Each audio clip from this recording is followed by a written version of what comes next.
যে কোনো একটা যুদ্ধের সময় সবার প্রথম যেটা মারা যায় সেটা হচ্ছে সত্য। সত্য কি মারা যায় নাকি সত্যকে মেরে ফেলা হয়? এর ব্যাখ্যা কি?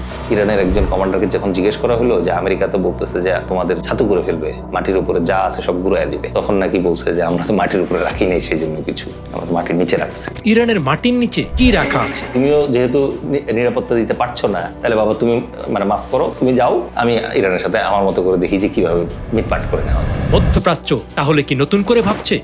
ইরান তো আসলে এই মুহূর্তে ব্যাকফুটে আছে, তো ইরানের তো আর হারাবার কিছু নাই। চাপটা যাচ্ছে আমাদের বাকি যারা আমরা আছি তাদের উপরে, ইভেন আমেরিকার উপরে কিন্তু চাপ নাই, কারণ পৃথিবীতে সবচেয়ে বেশি তেলের রিজার্ভ আছে যে আমেরিকার কাছে। বন্ধ করার দায় হচ্ছে ইরানের উপর, কিন্তু ইরান কেন বন্ধ করতে বাধ্য হলো সেই দায় আবার আমেরিকার উপরে, কারণ আমেরিকা তো প্রয়োজন ছিল না আটলান্টিক ক্রস করে এসে ইরানকে এভাবে আঘাত করার। এবং অনেকেই যেটা বুঝতে চায় না সেটা হচ্ছে যে কোনো একটা যুদ্ধের সময় সবার প্রথম যেটা মারা যায় সেটা হচ্ছে সত্য। কারণ এখন আপনি যত নিউজ পাবেন, আমেরিকা এবং ইসরায়েলের নিউজ যেগুলো পাবেন, সেখানে দেখবেন তাদের দুর্বলতা ঢেকে রেখে ইরানের কি ক্ষতি তারা করতে পারছে সেটা শুধু তারা বলবে। ইরান আবার দেখবেন তার নিজের যে ক্ষতি হচ্ছে সেটা বন্ধ রেখে ওদের এগেইনস্টে কি করতে পারছে সেটা বলছে। 5+ স্টার রেটিং প্রাপ্ত দেশের সর্বোচ্চ বিদ্যুৎ সাশ্রয়ী ও eco friendly Walton AC. Walton air conditioner, smart comfort এখন নেক্সট লেভেলে। আমাদের যারা মুসলিম কান্ট্রি যারা আছে, তাদের সাধারণ পাবলিক যারা আছে, মুসলিম পাবলিক, তারা ইরানের সাফল্যের কথাটা শুনলে পরে তারা বেশি শুনতে চায়। এবং সোশ্যাল মিডিয়াতে যেটা হয় যে যেই সংবাদটা আমার ভালো লাগে ওইটাই আমি বারবার লাইক শেয়ার করতে থাকি, সো ওইটাকে অনেক বড় দেখায়। কিন্তু বাস্তবতা দুইটা জিনিস আমি শুধু আপনাকে জিজ্ঞেস করবো। এক নাম্বার, আমেরিকা যতই এখানে হাম্বরা ভাব দেখা, আমেরিকা কি এখন পর্যন্ত বলতে পারছে যে ইরান পরাস্ত হয়েছে?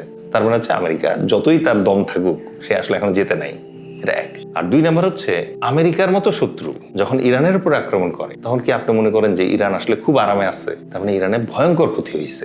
এবং এটার আপনি সাইডলাইন নিউজগুলো দেখলে টের পাবেন। যেমন দুইটা নিউজ বলি, একটা হচ্ছে আজারবাইজান থেকে ইরানে ত্রাণ পাঠানো হচ্ছে, দুই নম্বর হচ্ছে অলরেডি ইরানি শরণার্থী বা রিফিউজিরা চারপাশের দেশে যাওয়া শুরু করছে। তার মানে কি ইরানের অবস্থা খুবই খারাপ এখন। এই কারণে তার দেয়ালে পিঠ থেকে গেছে বলে হরমুজ বন্ধ করে দিয়ে সে সবাইকে বাধ্য করতেছে যে তোমরা সবাই এখন এই হরমুজের কারণে যেহেতু ব্যথা পাচ্ছ, ক্ষতিগ্রস্ত হচ্ছ, তোমরা আমাদের ব্যথাটা বোঝার চেষ্টা করো এবং এই যুদ্ধটা থামাইতে বলো। তার নিজেরও তো ক্ষতি হচ্ছে, তার তেলও তো বিক্রি হচ্ছে না হরমুজ বন্ধ থাকার কারণে, কিন্তু এই ক্ষতিটাও সে একসেপ্ট করে নিচ্ছে এই কারণে যাতে বড় রকমের অর্থনৈতিক মন্দার ভয়ে পুরো বিশ্ব যেন চাপ দেয়। যেমন অলরেডি মধ্যপ্রাচ্যের অনেক দেশই চিন্তা করতে শুরু করছে যে না, আমি দরকার নেই আমার আমেরিকান, তোমার ঘাঁটি আমার দেশে থাকার কারণে যেহেতু আমার দেশে বারবার আক্রমণ করছে ইরান, এবং তুমিও যেহেতু নিরাপত্তা দিতে পারছো না, তাহলে বাবা তুমি মাফ করো, তুমি যাও, আমি ইরানের সাথে আমার মতো করে দেখি যে কিভাবে মিটমাট করে নেওয়া যায়।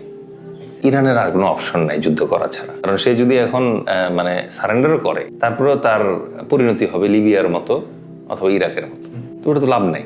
সুতরাং তারা জানে যে এখন যুদ্ধ চালিয়ে যাওয়া ছাড়া, প্রতিরোধ যুদ্ধ চালিয়ে যাওয়া ছাড়া তার কোনো উপায় নেই। আবার একই সাথে ইরান এটাও জানে যে আটলান্টিক ক্রস করে আমেরিকাকে সে কিছু করতে পারবে না, তাহলে সে এখন প্রতিরোধ যুদ্ধ চালাবে। তাহলে এই প্রতিরোধ যুদ্ধের শক্তি সে কোথায় পায়? সে শক্তি পাচ্ছে হচ্ছে সেই 1979 সাল থেকে সে যখন দেখতে শুরু করছে যে আমেরিকা তো তাকে বিভিন্নভাবে স্যাংশন দিচ্ছে, তার মানে আজকে অথবা কালকে আমেরিকা তাকে অ্যাটাক করবেই।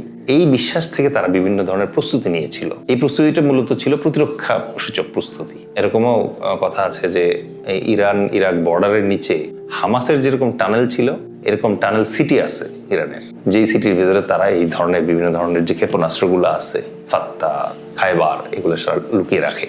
ইরানের একজন কমান্ডারকে যখন জিজ্ঞেস করা হলো যে আমেরিকা তো বলতেছে যে তোমাদের দেশে একদম ছাতু করে ফেলবে, মাটির উপরে যা আছে সব গুঁড়ায় দিবে, তো ও তখন নাকি বলছে যে আমরা তো মাটির উপরে রাখি নাই, সেই জন্য কিছু আমরা তো মাটির নিচে রাখছি। তো ওই জায়গায় পৌঁছানো আবার কঠিন, বোমারু বিমান লাগে এগুলোর জন্য। এটা হচ্ছে তাদের প্রস্তুতি। এই মুহূর্তে 31টা কমান্ডে তারা স্বাধীনভাবে যুদ্ধটা করছে। তৃতীয়ত যেটা, সেটা হচ্ছে ঐতিহাসিক শিক্ষা তাদের। এরা হচ্ছে পার্সিয়ান সভ্যতার অংশ। তারা জানে যে ইরান ভৌগোলিকভাবে এমন একটা রাষ্ট্র যেটাকে আসলে ক্যাপচার করা সম্ভব না। আপনি হারাই দিতে পারবেন কিন্তু বেশি দিন আবার ধরে রাখতে পারবেন না। শুরুতে আলেকজান্ডার চেষ্টা করেছিল, তারপরে মঙ্গলরা চেষ্টা করেছিল, তারপরে অটোমানরা চেষ্টা করেছিল, তারপরে 80 সাল থেকে 88 সাল পর্যন্ত ইরাক চেষ্টা করেছিল। তারা এই জিনিসগুলো ঠেকাতে ঠেকাতে তাদের ডিএনএতে এই জিনিসটা আসছে যে তারা এই প্রতিরোধটা করতে পারে।